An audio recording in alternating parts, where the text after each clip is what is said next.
On a clear night, you look at the dance and twinkling stars, and feel a sense of disappointment that they are out of reach. Are we really so pitiful? No, absolutely not. We must conquer the universe. The TV screen in the hall is playing a video of Chen Shueisen, a world-renowned scientist and aerodynamicist. A young couple is caught in the crowd, and is pushed forward by the crowd almost without touching the ground. I really don't understand why you would spend a rare weekend in such a boring museum. A pretty girl complained helplessly. The girl's dress was not gorgeous, but she looked very attractive and was as approachable as the girl next door. Good afternoon, tourists. This is the last notice. The museum will be closed in half an hour. Please pack your belongings and leave as soon as possible. Holding the girl's hand, Woody raised his wrist and looked at his watch. Oh no, it's almost 5 o'clock. He muttered and explained to his girlfriend, Yanan, I'm really sorry, but the sacred object on display today is the Spear of Longinus. You don't know how magical it is. The girl pouted, really not knowing how she could fall in love with such a person. The young couple were both young, in their early 20s, and had just entered the workforce. They were both new interns in their respective companies. They had finally waited for a weekend when they could both rest together. They saw other young couples hanging out in cafes and movie theaters, and they were so sweet. But her boyfriend was the only one who brought her to the museum for a date. Thinking about it, the girl's eyes were already a little misty, and she couldn't tell how aggrieved she was. Woody, however, did not feel the grievance of his companions at all, and he was still pushing forward with great enthusiasm. Just kidding, this time the world tour of the Spear of Street Longinus exhibition was only on display for one day in their city, and he and his girlfriend had been queuing since the morning before they finally bought tickets to enter. In fact, it's not that Woody loves history or visiting museums. It's just that the Spear of Street Longinus exhibited today is so famous and there are so many mysteries surrounding it that Woody was attracted to give up his date with his beautiful girlfriend and insist on coming here to broaden his horizons. Like most young people of this era, Woody was born in a very ordinary family. He was neither so poor that he could not afford to eat, nor so rich that he could live a life of idleness. After graduation, he joined an ordinary small company and started as a handyman. Every day was a repetitive cycle of work, without any ups and downs or surprises. If life could be expressed by an electrocardiogram, then Woody's life could not be more dead. The only thing that can comfort his lonely heart is the various popular movies, cartoons and novels on QIDN.com. Woody's interest in the Spear of Street Longinus was cultivated from these places. No matter which work it is, as long as the Spear of Street Longinus appears, it must be mysterious to the extreme. According to legend, Longinus was originally the name of a Roman. He was the jailer who escorted Jesus Christ to the Mount of Olives for execution. One of Jesus Christ's disciples, Judas Iscariot, betrayed Jesus for 30 pieces of silver and was handed over to Pontius Pilate, the governor of the Roman province of Judea. Pilate nailed Jesus to the cross, but it was different from what the public knew. After Christ was taken down from the cross, in order to confirm whether Christ was dead, Pilate ordered the captain of the centurion, Longinus, to stab Christ in the ribs with his dagger. The dagger was surrounded by the flesh and blood of the Savior, and it became an indestructible dark red divine spear. The spear head was like a sharp blade with its edge completely reduced. The divine object was defiled. Because this holy spear was stained with the precious blood of Jesus, it was said that it would never be destroyed. It also had miraculous healing powers and cured Longinus, who was blinded by stabbing Jesus to death. According to legend, if you hold the gun, everyone within a 120-foot radius will surrender, and the person holding the gun can dominate the fate of the world. But if you lose it, You will die immediately. In the ancient Roman Empire, this gun became a symbol of power. Many monarchs with outstanding military achievements won countless battles with this gun in their hands. For 2,000 years, many great warriors in history have been exploring the secrets of the Holy Gun, which has led to many legends. 300 years after the crucifixion of Jesus, the Holy Lance became the weapon of Saint Maurice, the first Christian knight. In the hands of Constantine the Great, the first Christian emperor of Rome, it changed the Roman Empire. But after the decline of Rome, the Holy Lance was lost in the chaos of the next few hundred years until it found its new owner, Charlemagne, who reunited Europe.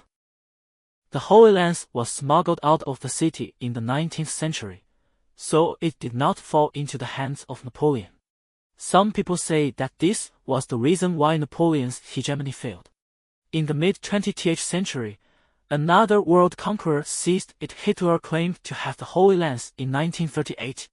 The gun did not break the ribs of Jesus Christ, which is consistent with the prophecy in the Old Testament.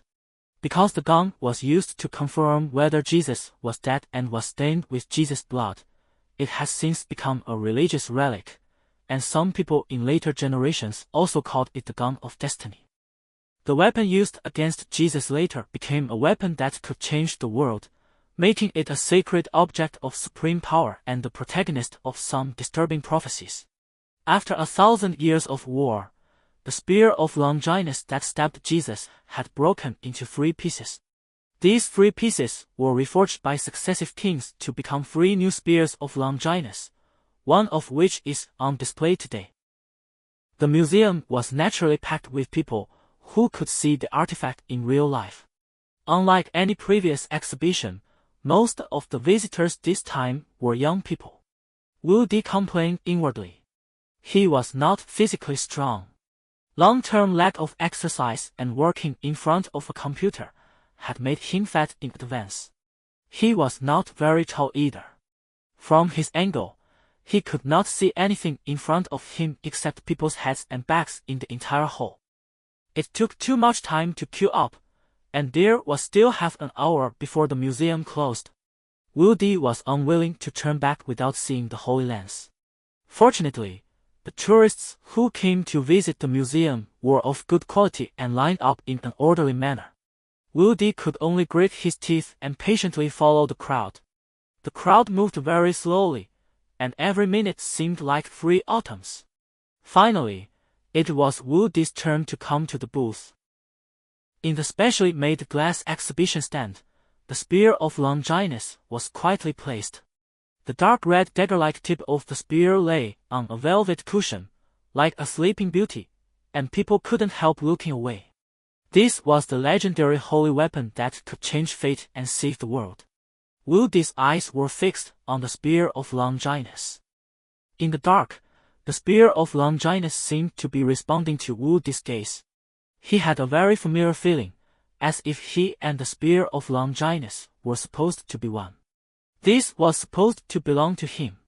Wu Di subconsciously let go of his girlfriend's hand and put both hands on the tempered glass cover. He was reluctant to leave, as if as long as it wasn't the end of the world, Wu Di would be able to hold the holy spear forever. His girlfriend was a little confused.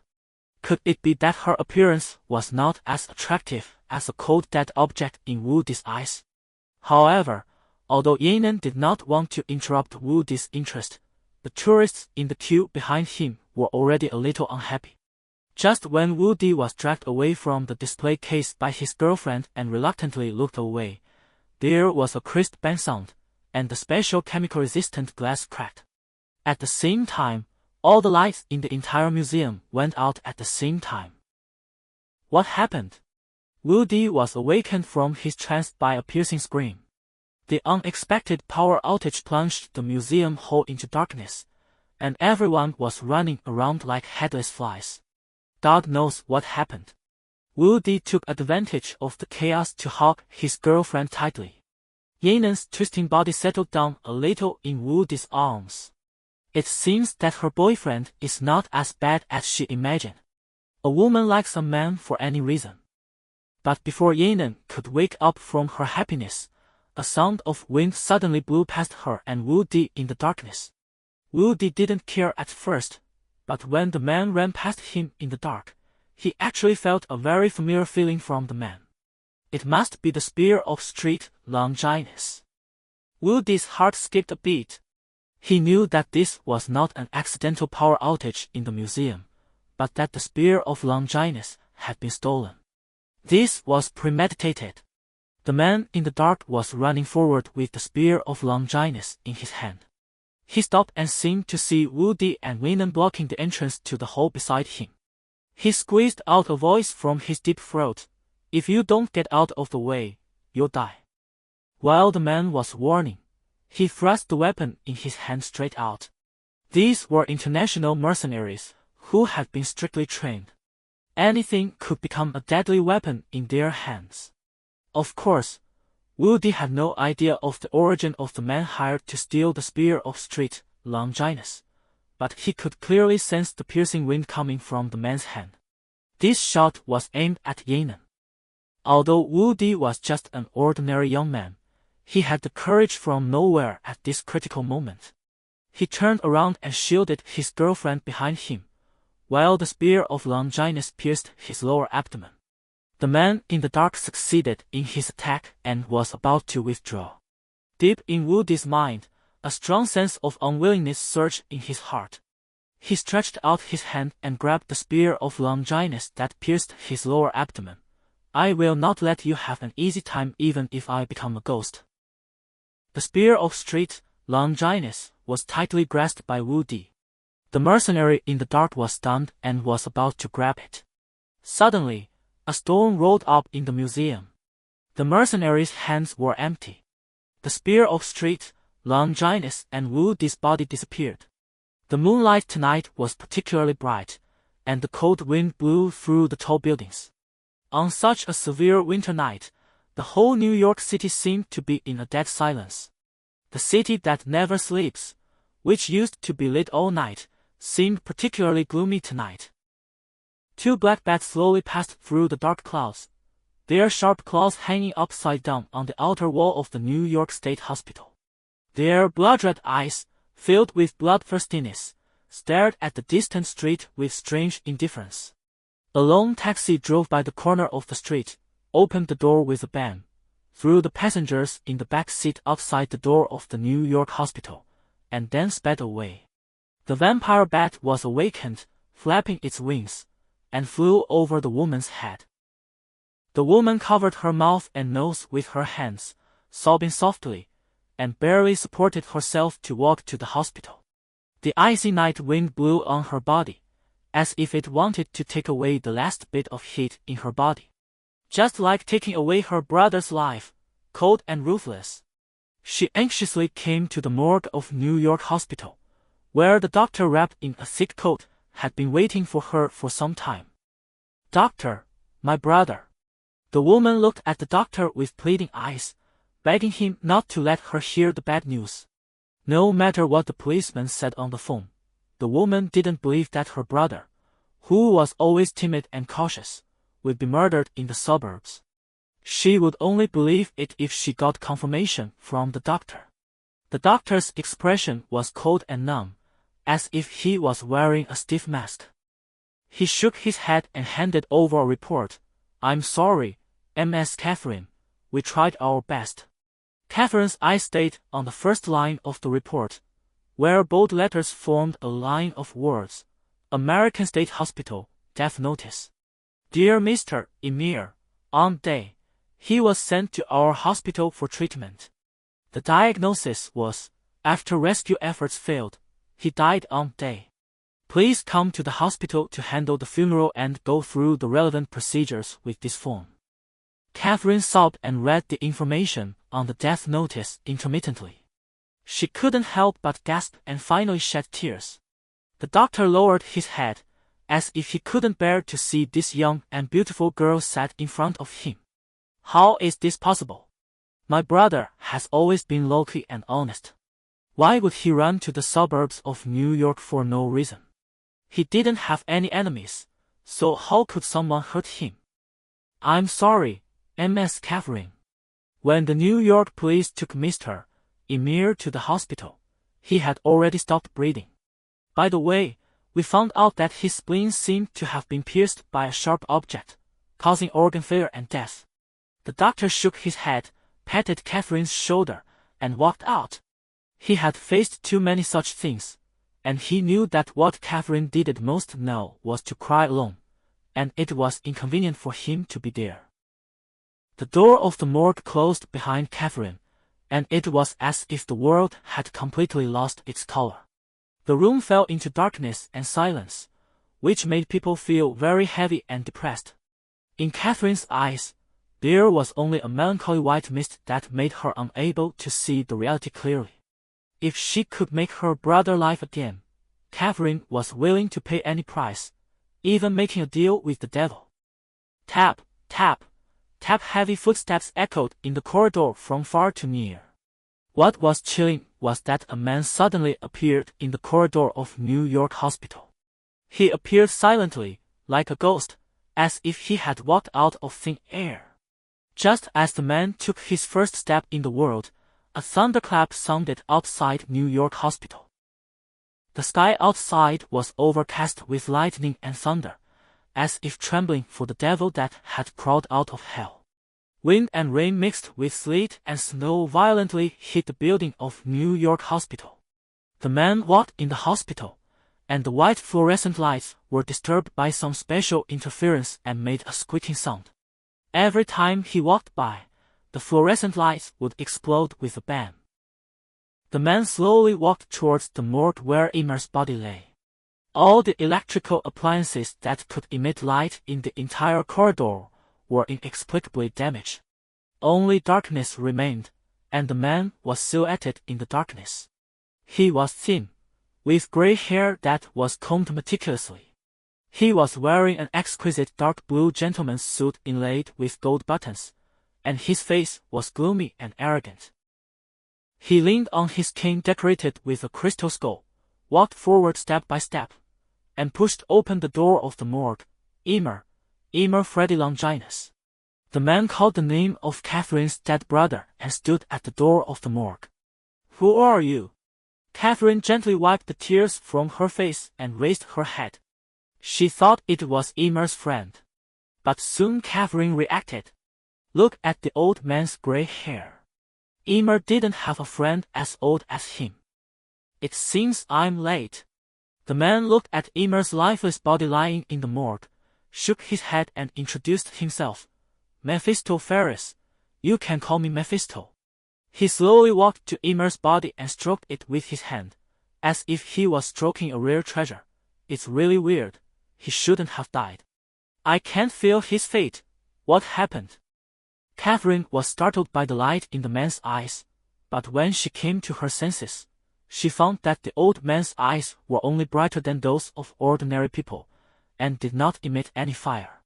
Her voice trembled, and she shook her head and said, I don't know either. The police notified me that they found my brother's body in the suburbs of New York. Oh! Mephisto groaned for a moment, and then he placed his hand on the wound on Emer's abdomen, and whispered in a voice as if whispering, This is impossible. This is the injury caused by the Spear of Longinus. But the Spear of Longinus had long since disappeared in this world. Although Emer and Catherine both had the last name Longinus, and they might be descendants of the ancient Roman centurion, it was impossible for the Spear of Longinus to exist in their hands. What was going on? Mephisto looked at Catherine. His eyes suddenly turned, and he had another idea. Maybe it doesn't matter. Catherine, I was originally going to find your brother, but now we can also talk. With such a big thing happening to her brother Emer, how could Catherine still have the mood to chat with others? She silently shed tears and apologized to Mephisto. I'm sorry, old man. I don't think I'm in the mood today. After hearing Catherine's refusal, Mephisto laughed. He said firmly, Catherine, you will feel this way, for sure. Catherine was a little disgusted with this old man of unknown origin. She looked at Mephisto and asked, Are you a doctor at New York Hospital? Can you save my brother's life? If not, please leave. I want to be alone. Mephisto got closer to Catherine. He seemed to be able to smell the fragrance of her soul. Maybe I am the best doctor in the world. Catherine took a deep look at Mephisto. Against the gloomy background, Mephisto looked particularly strange. She shook her head and said, "Forget it. Thank you for your kindness." Catherine didn't believe that Mephisto could change life and death and bring back Emer, who had been issued a death notice by the New York State Hospital. Mephisto walked up to Catherine, lifted her beautiful chin with his hand, and asked, "Why, Catherine, don't you want your brother to come back to life?" "Of course not." As Mephisto approached, Catherine felt the temperature around her rise a lot, and a strong smell of sulfur filled her nose. It was like the smell of hell in the legend, a fiery hell full of sulfur. "In that case, why don't you let me try? Life is unpredictable, and plans must be changed." A thunderbolt came through the window, and the light of lightning shone on Mephisto's body, leaving a hunched demon shadow with 2 goat horns on the wall. "What if I can help you and save your brother?" Catherine did not see the supernatural scene just now. She asked in a trembling voice, "Really? How can you help me?" Mephisto's voice was low, like the whisper of a devil. "The point is not how to help you, but that I can give your brother a new life. Would you be willing to make a deal with me?" Catherine's heart was pounding. She held on to a glimmer of hope and said, "Name a price." "Oh, I won't." Mephisto's eyes moved around the morgue and finally stopped on Catherine. It must be said that Catherine's figure was indeed perfect. She was simply an angel's face and a devil's figure. Of course, this was just a metaphor, not really referring to the demons in hell. Just as Catherine was blushing under Mephisto's gaze, Mephisto finally put forward his own conditions. "I want your soul." Catherine smiled disappointedly and turned back. Was it really wishful thinking? This might be a patient with sleepwalking in the psychiatric department of New York Hospital.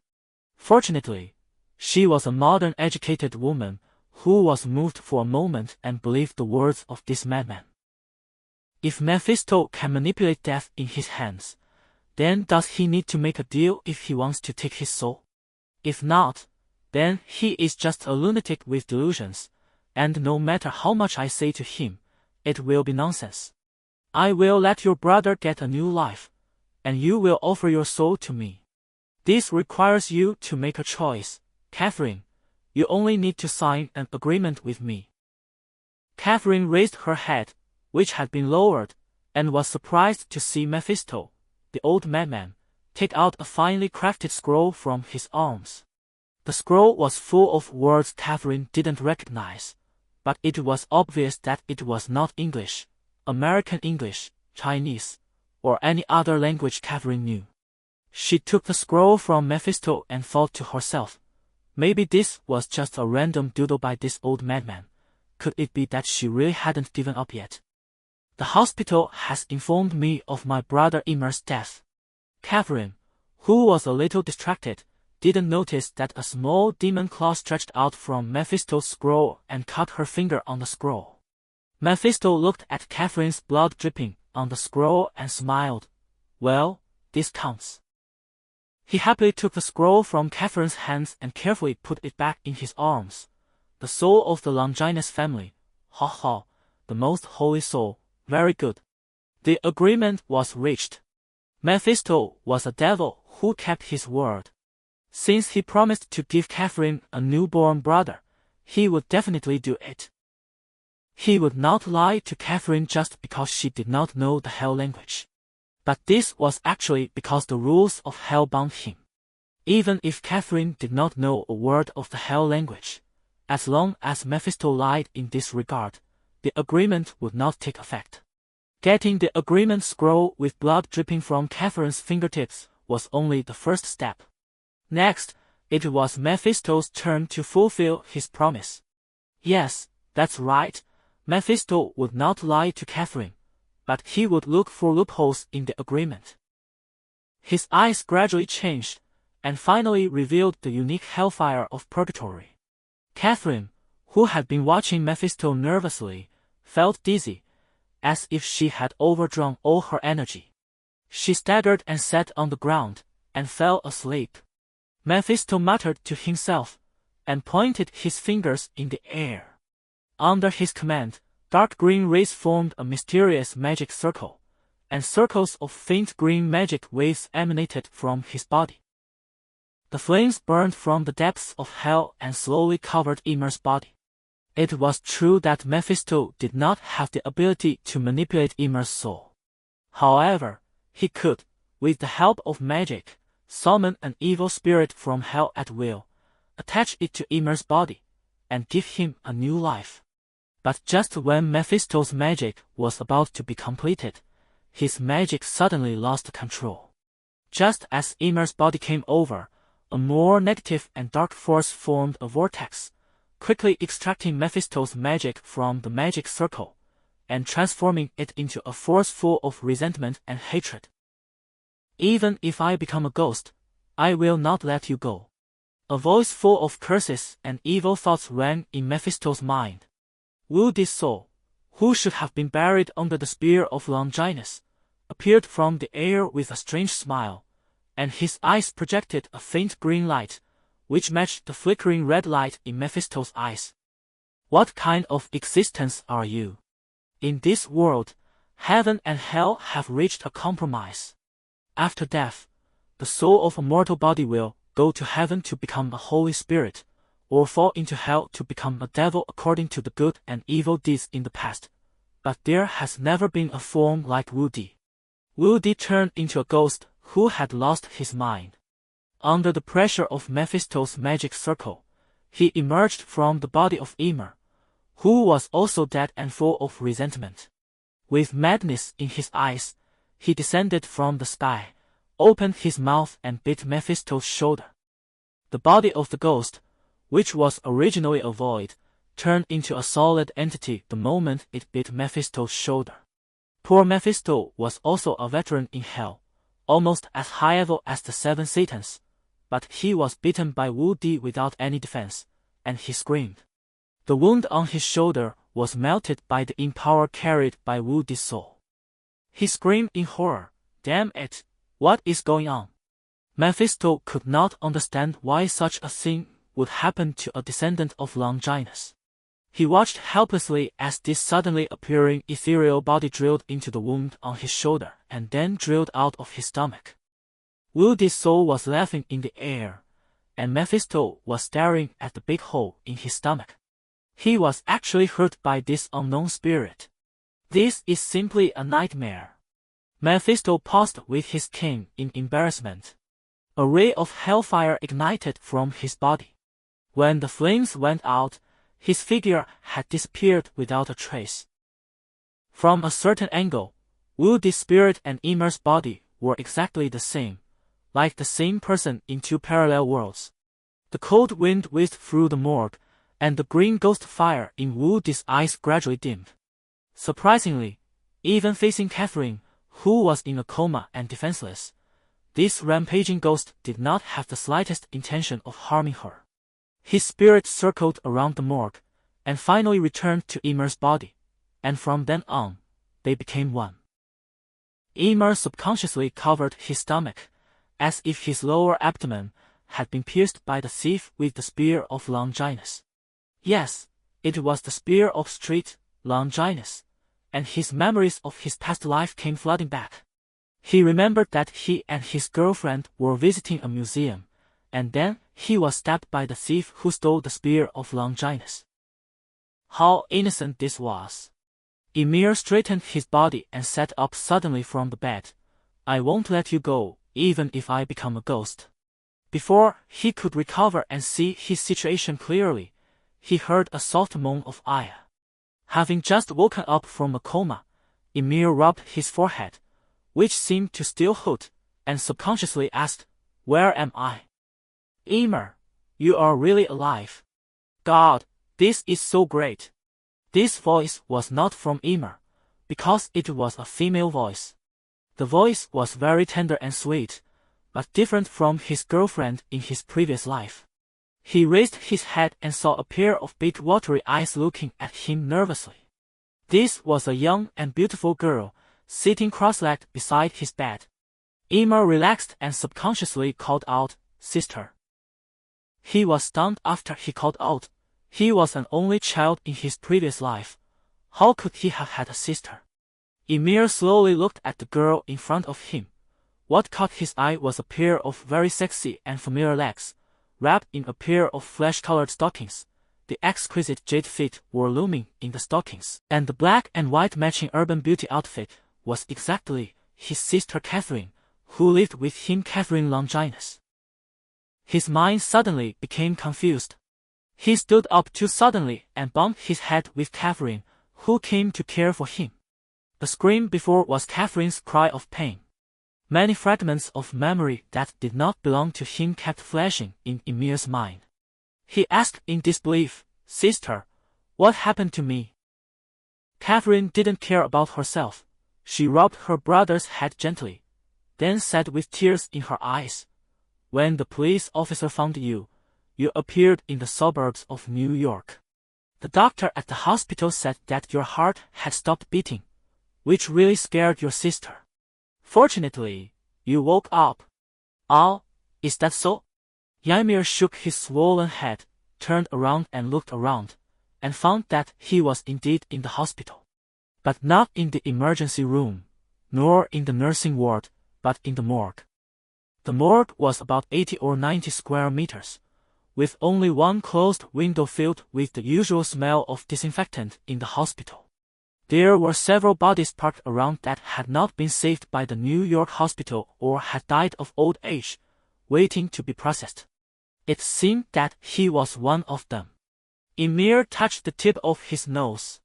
If that was the case, he was really dead. However, I don't know why he was possessed by this Westerner. From the memories left in my mind, the original owner of this body should be called Emir Freddy Longinus. According to the naming rules of Westerners, the names of most people in English-speaking countries now usually consist of three parts: Christian name, middle name, and surname. Christian name, as the name implies, refers to the name applicable to those who believe in Christianity. The middle name is usually named in memory of ancestors or respected people among parents and relatives. Generally speaking, the middle name has a stronger commemorative color, while the surname is inherited from the father, but it is at the end. Longinus? This is the same surname as the Spear of Longinus that killed him. I wonder if it is the descendant of Longinus who stabbed Jesus Christ to death. Emir looked at his hands, empty. So, did the Spear of Longinus not reborn with him? He still thought he was in the time and space of his previous life, so the Spear of Longinus should still be in a Chinese museum, or it might have been sent back to where it was originally collected. Moreover, this Longinus family was not like the thousand-year-old family that often appeared in novels. The entire family was in decline, with only Emir and his sister Catherine left. Their parents had passed away when they were very young, leaving almost no impression in the memory of Emir's body. Without the parents who were the backbone of the family, the elder sister had to support the family alone. Fortunately, with the help of the perfect social welfare system and the funds that came from mysterious channels every year, Catherine had no problem supporting herself and her brother. However, even if the two sums of money were added together, they were only enough to feed the two siblings. This can be seen from the current address of Emir's family, a cheap apartment building on 54th Street in Manhattan. If you don't have any impression of such a small place, you can also take a look at its other name, the famous New York Hell's Kitchen. The official administrative district is called Clinton, also known as West Midtown, which is an area on the west coast of Manhattan Island in New York City, USA. It is roughly a rectangular area bounded by 59th Street and 34th Street in the north and south, 8th Avenue in the east and the Hudson River in the west. Hell's Kitchen was a famous slum on Manhattan Island in the early years, mainly inhabited by the working class of Irish immigrants. It is famous for its messy and backward living quality, serious ethnic conflicts, and high crime rates. It is well known for its slums and the birth of many super criminals and gangsters. When leaving Manhattan Hospital, Emer's face was not very good. For no other reason, no one likes to be watched by others like a gorilla in a zoo. The patient who had been declared dead by the medical doctor was resurrected from the morgue. This gossip quickly spread throughout Manhattan Hospital, and everyone wanted to see this miracle boy. Emer knew very well that if he had not been resurrected in this corpse, he might have really died after being pierced in the abdomen by the Spear of Longinus. But now there is no other way, so he can only play the role of the original owner of this body, Emer, and then see if there is a chance to return to China. However, there is also a bit of novelty in his heart. Changing an identity and living in a foreign country may be a good experience. Back home, Catherine, who was exhausted in recent days, has gone to rest.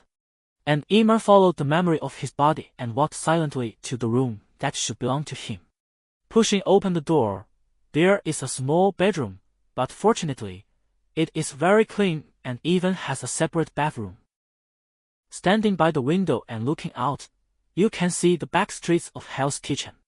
In broad daylight, there are already more than a dozen girls wearing revealing clothes standing on the streets soliciting customers, and in the alleys a little deeper, there are a few sudden screams from time to time.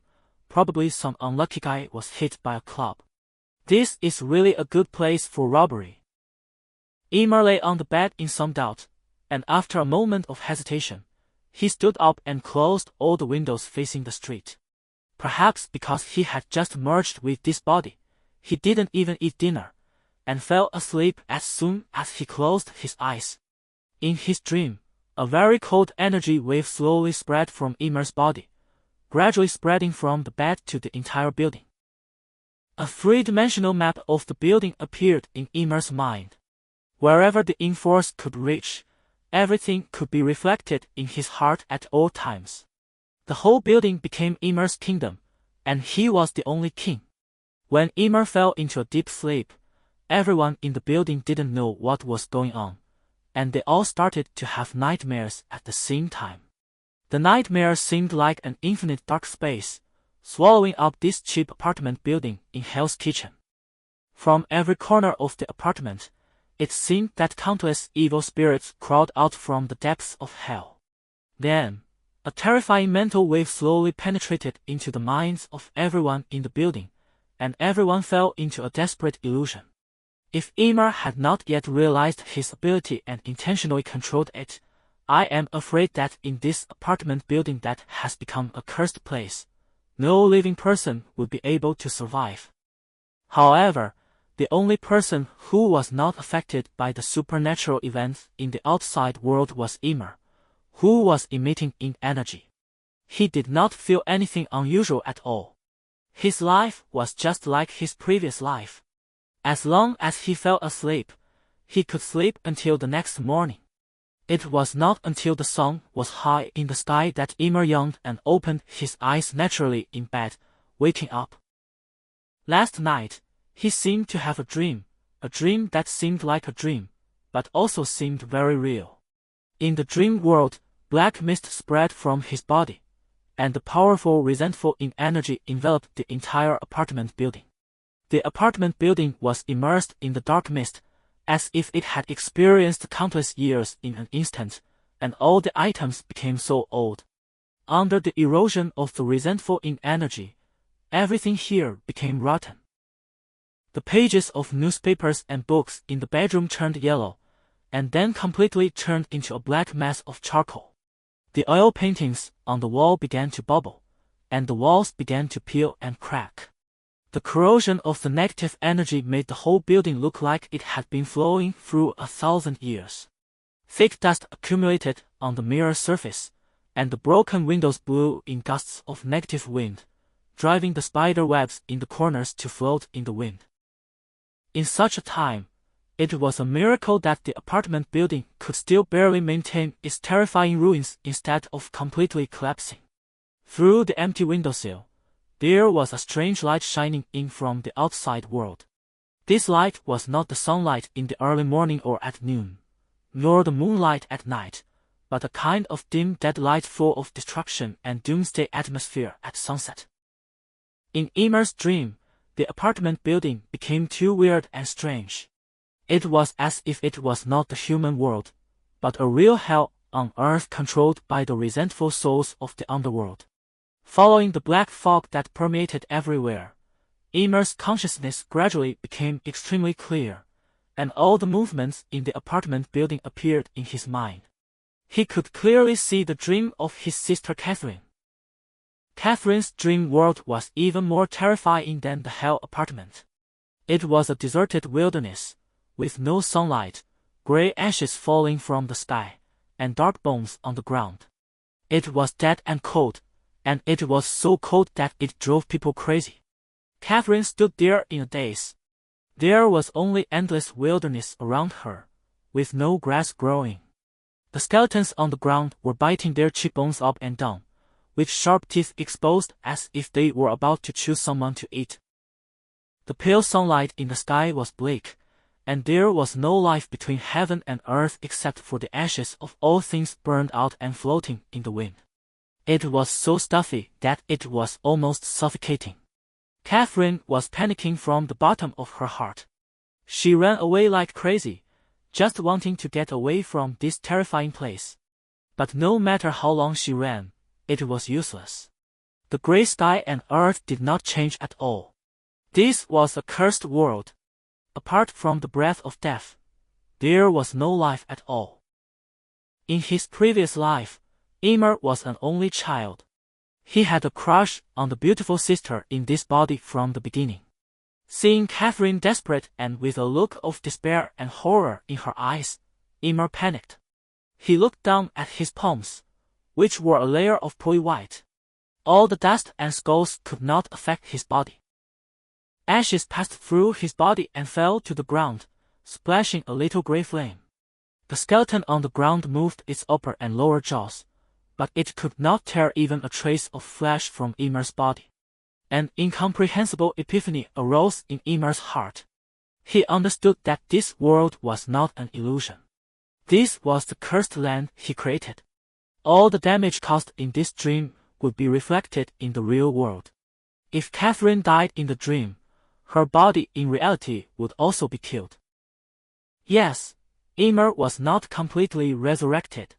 Whether it was Woody who was stabbed to death by the Spear of Longinus in his previous life, or Emer who disappeared inexplicably in this world and whose body was found in the suburbs of New York, they were actually dead long ago.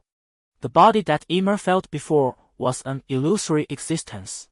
He was not a living person, but a ghost who had escaped the law of reincarnation by chance, a wandering soul, a resentful ghost, a ghost who existed in this world by relying on power.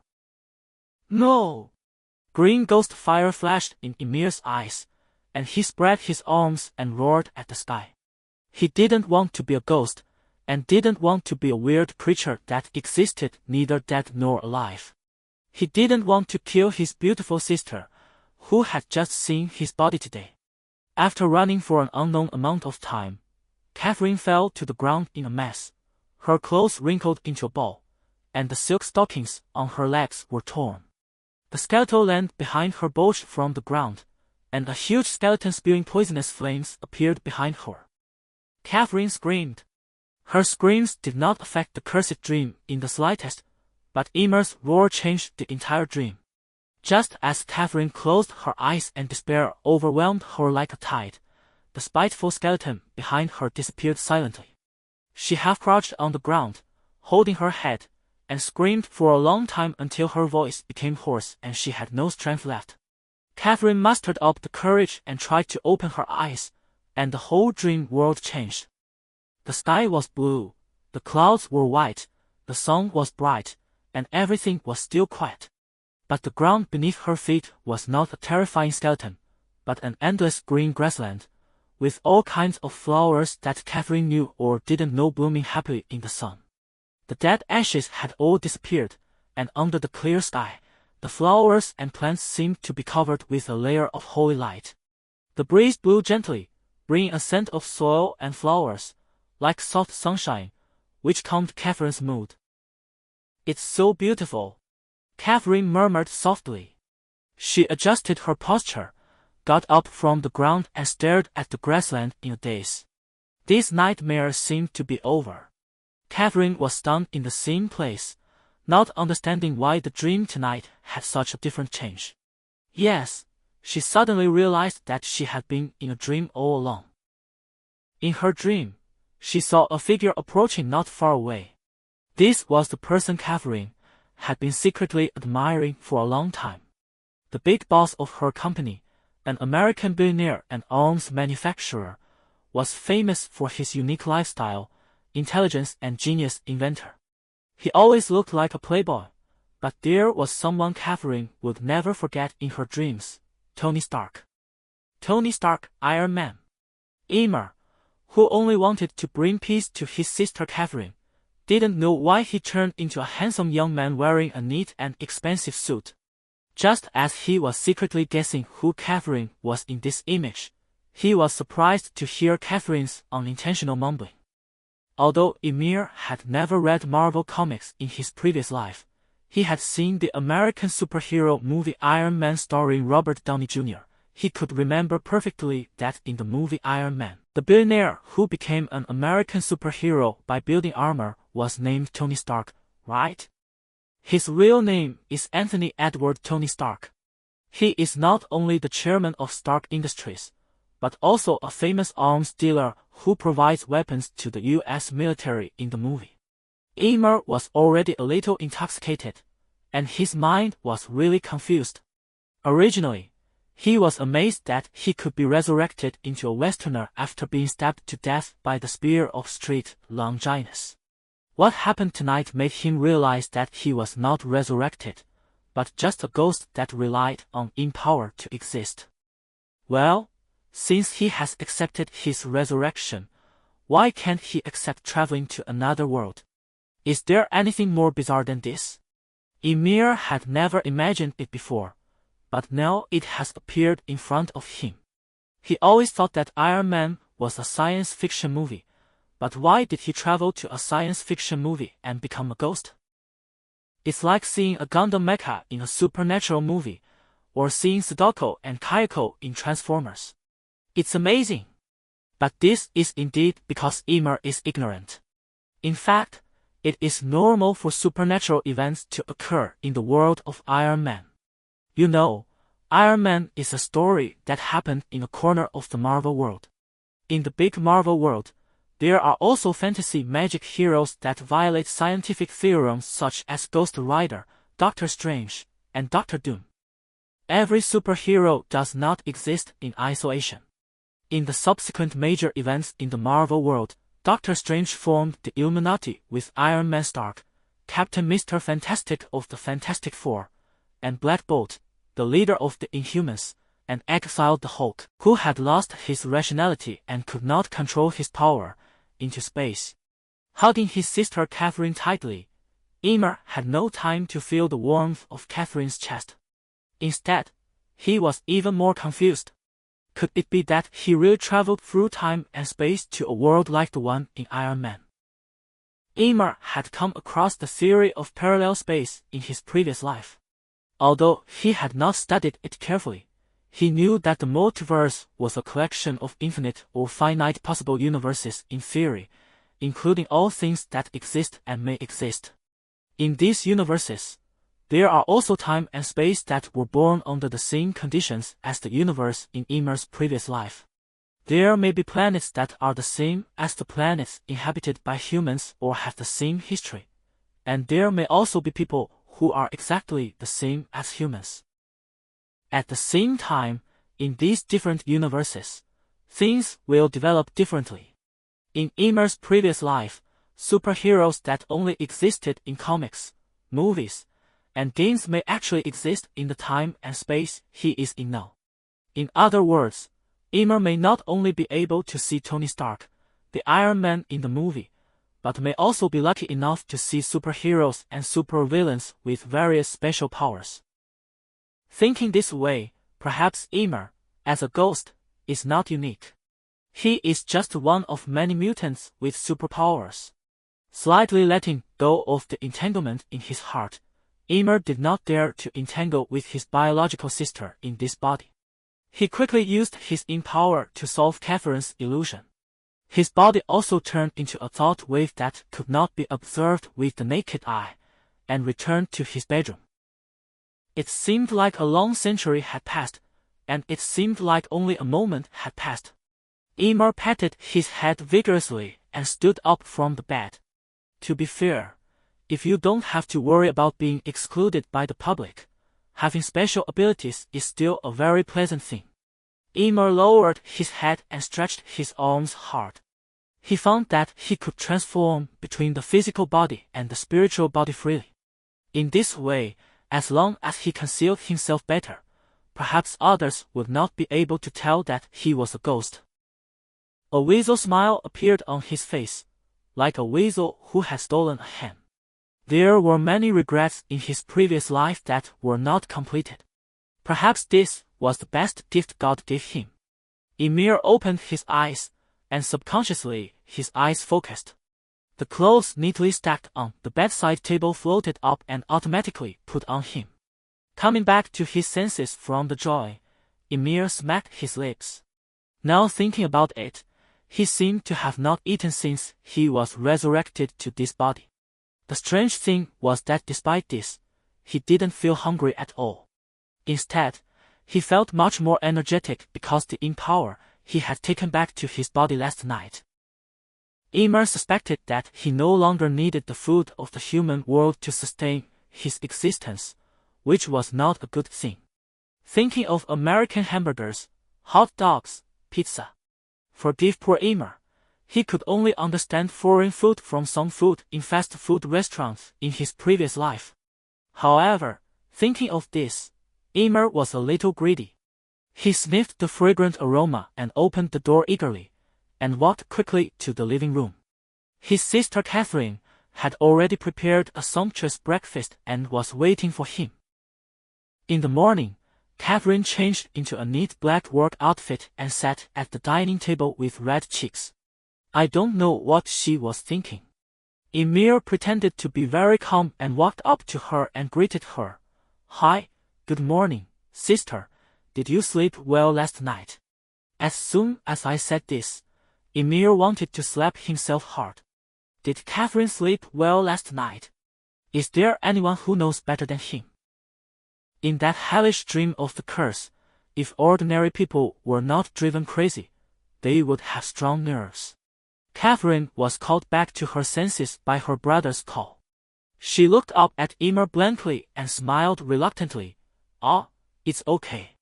Yes, it was indeed okay, although the first half of the dream last night scared Catherine half to death.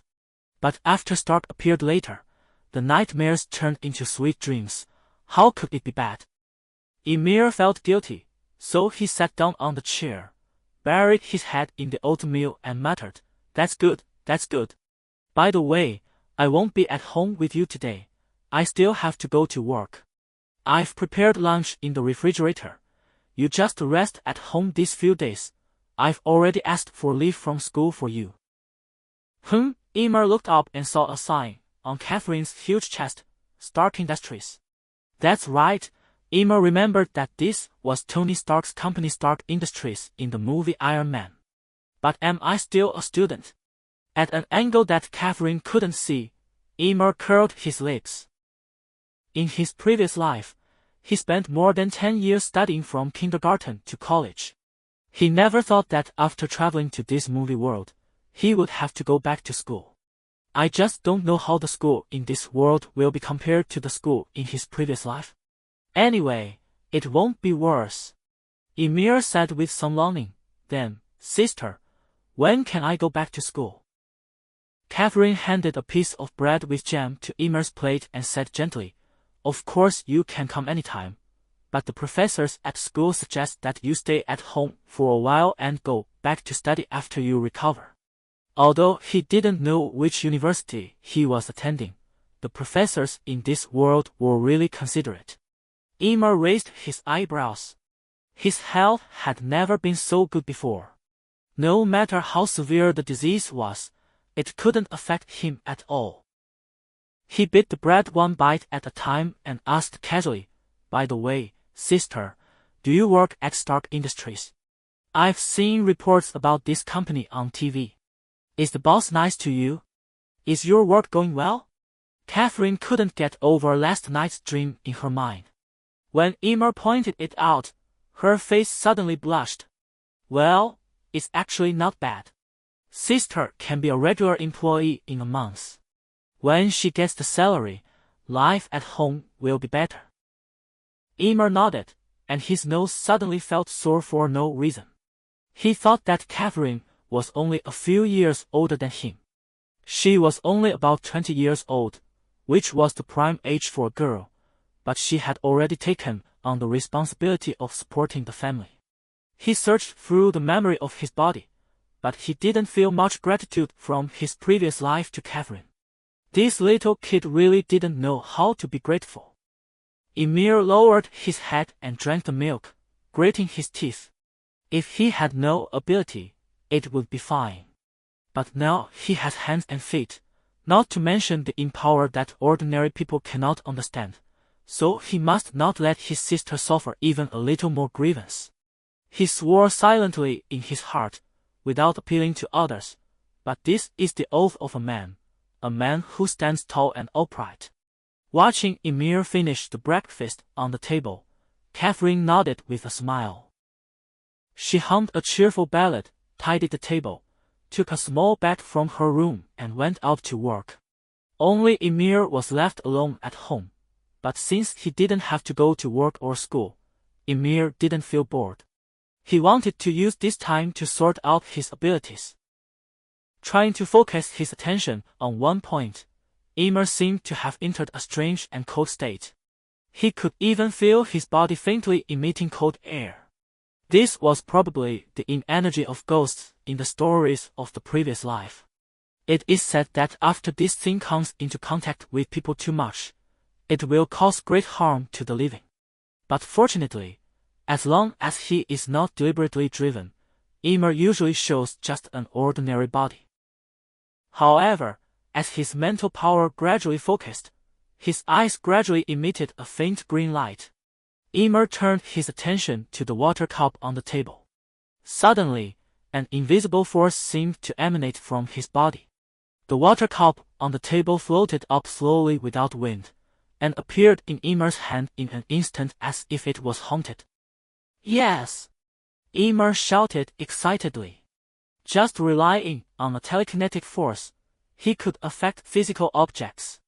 At present, it was unknown how powerful this telekinetic force was, but Emir was sure that it was a very useful ability. It could help him do many things that ordinary people could not imagine. In addition, his body could switch between the physical and ghost states freely, and he seemed to have the ability to enter dreams. It seemed that although he was unlucky to die twice, the ghost power he gained was far more than he had expected. After calming down, Emir made a note in his notebook. "My abilities, old transformation. After becoming a body of nothingness, I can hide my body or show my body. I don't need to eat, drink, or oxygen. I can pass through entities and am immune to physical attacks to a certain extent. Telekinesis. In fact, this is also a manifestation of my own power. I can use energy to affect real objects in the world. At present, it seems that at least I can move a cup full of water. The maximum carrying capacity has yet to be verified." Emir thought for a moment, and then wrote it down in his notebook. "I seem to have the ability to enter dreams. Just like a master, I can freely control dreams. Ghosts from ancient times to the present, both in China and abroad, have the ability to enter dreams. and they don't even need to consume in energy. It's an instinct like breathing and talking. Not to mention that Ymir has actually died twice. The resentment power contained in him is something that even Satan in hell would covet. However, I only used it last night when I was unconscious. If there is a chance, Ymir would like to try it when he is awake. In fact, there is another obvious change happening right under his nose, but Ymir is not very clear about it now. After his uncontrolled in-power baptism last night, the entire apartment building on 54th Street in Hell's Kitchen has been transformed into the land of the cursed. However, this land of the cursed is equivalent to an inner space parallel to the real world and is not usually visible. This space can be controlled by Ymir, just like a world between the human world and hell. Under the erosion of the deep in power of the curse, any living person who accidentally enters the cursed land without Ymir's protection will die without a burial place. It's like a curse. Unless Ymir removes it, it will be a deathly pursuit. If such an ability appeared in Ymir's previous life, he would definitely be like Kaiko in the Grudge or Sadako in the Ring, an invincible and unstoppable evil ghost. Unfortunately, this is the world of Marvel movies. Apart from Iron Man Tony Stark, there are not many superheroes or super criminals. For these mutants who have surpassed the abilities of mortals, even Ymir's ghost power is probably not a strange ability. Waving his hand, a gust of cold wind blew. Just as Ymir was about to further test the extent of his ability, he suddenly heard a roaring voice in the corridor. Look carefully, you sons of bitches. This is the transfer document of the apartment building. From now on, this apartment building no longer belongs to that bastard Kokeli. From now on, your annual rent will be paid to me, the great old Babu. Do you understand? Forgive the poor soundproofing of the wooden door of Ymir's house, but the voice coming from outside the door was sharp and high, sounding like the dying quack of a drake thrown into boiling water and about to be cooked. Ymir, who was thinking about what kind of supernatural powers he had hidden in his body, didn't intend to pay attention to it. Anyway, no matter who the ownership of the building was transferred to, he and his sister still had to pay the rent every year.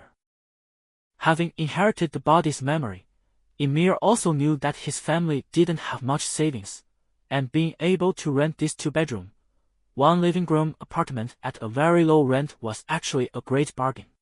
If it weren't for the fact that the apartment was located in Hell's Kitchen, a suite of the same size in downtown New York would cost at least twice as much.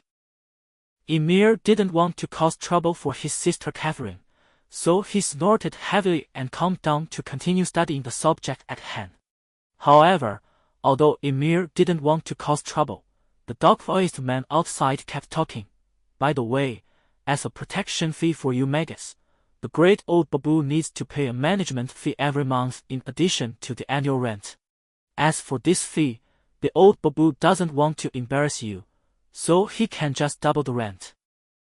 If it were to be raised by 2 times, wouldn't that mean that the rent of this apartment would be even higher than the housing prices in downtown New York?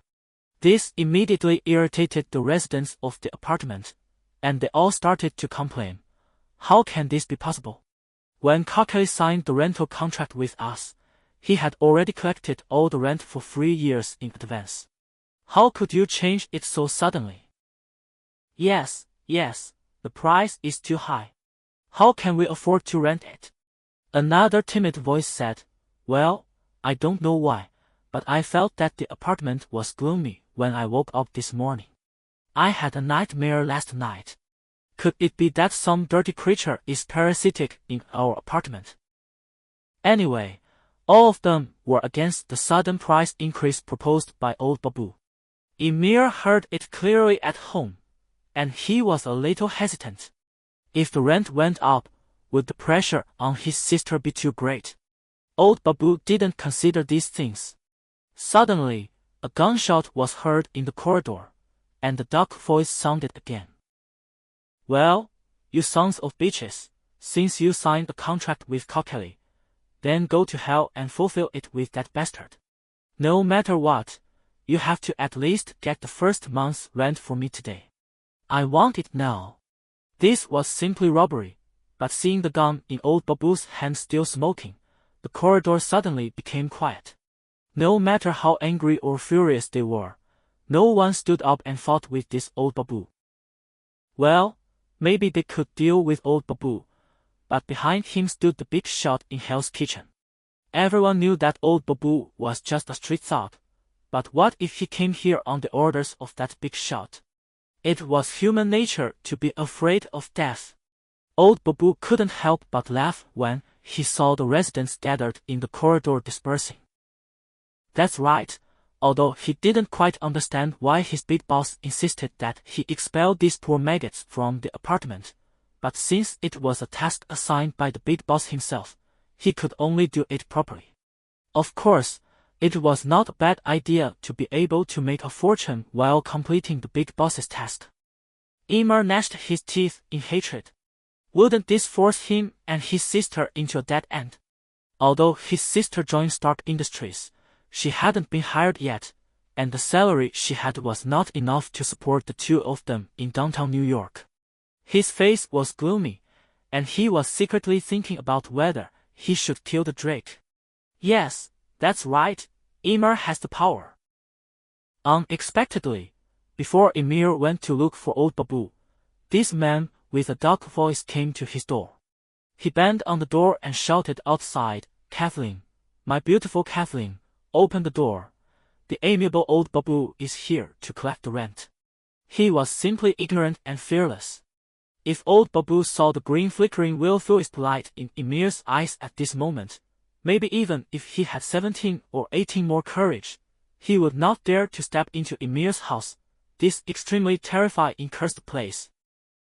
There is a road to heaven but you don't take it. There is no door to hell but you insist on breaking in. Emir had no good way to deal with such a person who wanted to commit suicide. He suppressed his anger and opened the door. A strong man who looked to be more than 200 pounds stumbled in, holding a bottle of wine in one hand and a silver pistol in the other.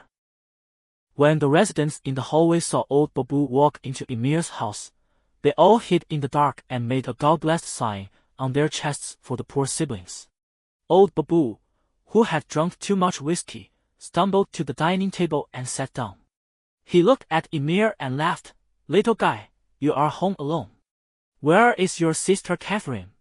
Tell her that old Babu is here and ask her to come out and serve me." As a qualified police officer, old Bob knew Hell's Kitchen as well as his own backyard, if his house had a backyard. Old Bob had longed for Catherine, the beautiful woman living in Hell's Kitchen.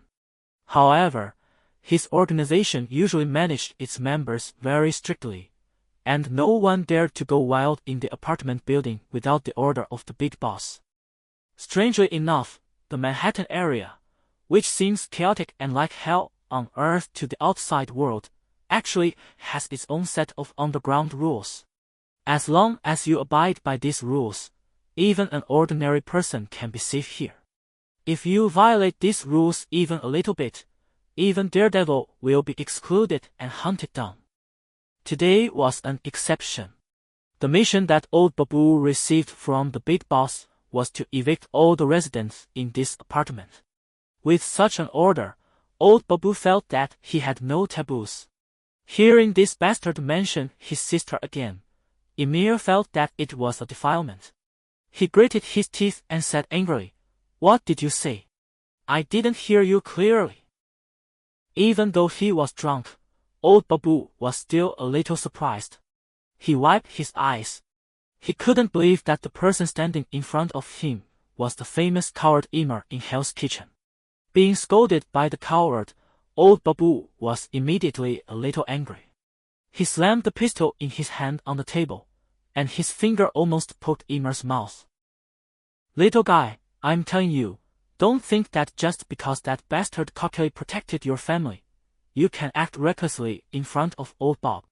You know, Cockely has been killed by our big boss himself. If you dare to talk to me like that, Be careful of me.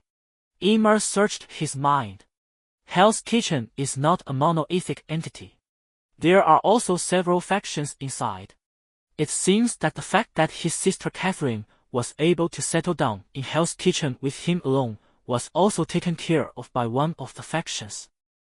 Kokeli, who was killed by his boss as old Babu said, was a member of that faction, and probably had the same status as old Babu in their faction. Ymir shook his head in annoyance, wondering how confused he was when this body was alive. He would lose memory every time he got to the key things.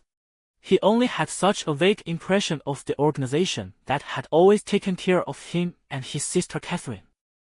He was a little annoyed, partly because of the old Babu, and partly because his body was too disappointing when he was alive. Ymir reached out and slapped away the old Babu's poking fingers, and asked curiously, "What can you do to me if I talk like this? Be careful of me." The old Babu had just said half of the harsh words, and he was suddenly stunned. He really didn't expect that the famous coward Ymir would dare to talk to him like this. Wasn't he supposed to be just a nerd who was devoted to studying? Walking on the street, others dared to crumple up Byron's poems and kick them on his head. If it weren't for Kokeli's secret care, this useless kid would have been beaten up by gangsters somewhere. But what happened today? Kokeli is dead now. Old Bob couldn't understand how Ymir had the confidence to talk to him like this. Ymir smiled faintly. "Why, you have nothing to say? That's great, you don't need to say anything next." He slowly took a step back, with a will-o-the-wisp in his eyes. "I died twice for no reason, and I don't know where to vent my anger. Old Bob, you are lucky to come to my country. The other world, the land of the curse." Ymir crossed his hands in front of his chest and suddenly opened them. The inky black mist immediately spread out from around him like water waves. Having learned from the lesson of last night, this time, Ymir took the initiative while he was awake and carefully confined the power of the curse within his room. Old Babu showed a look of fear on his face, and an inexplicable chill rose from the soles of his feet to his heart. In this small apartment, time and space were distorted, and time and space were out of control of the laws of nature and were in a state of confusion. Ymir did not take action. To deal with such a powerless ordinary person, he did not need to waste his hands and feet. What he was more concerned about now was that since he was resurrected to this world, his character seemed to have changed. It was true that in his previous life, he just wanted to visit the museum to see the Spear of Longinus peacefully, but he was killed for no reason. And in this body, he was even more wronged, and he didn't know why he died until he died. The resentment accumulated from the 2 lives of being killed with hatred was indeed like what Ymir said, lingering deep in his heart. No one can keep a balanced mentality after being killed twice. If it weren't for the filthy words of old Babu that defiled his sister Catherine and triggered the outburst of resentment in Ymir's heart, I'm afraid Ymir wouldn't have noticed this tiny psychological change for a long time. Although it has been buried in the deepest part of his heart, over time, under the subtle influence of time, Ymir no longer has the confidence to keep a normal mind. You know, even if you have superhuman powers, in addition to superheroes, there are also various supercriminals active in this world. These supercriminals are actually corrupted because they cannot control the dark side of their hearts. Speaking of the darkness in the heart, whether it is a mutant born with mutations, or a super soldier or Iron Man who has been transformed after birth, who can compare to Ymir, who is a vengeful ghost? To put it bluntly, Ymir is not simply a dark person, but his existence is a collection of negative energy. Although he looks like an ordinary mortal body, as long as Ymir's mind moves, he can easily transform into a ghost spirit at any time.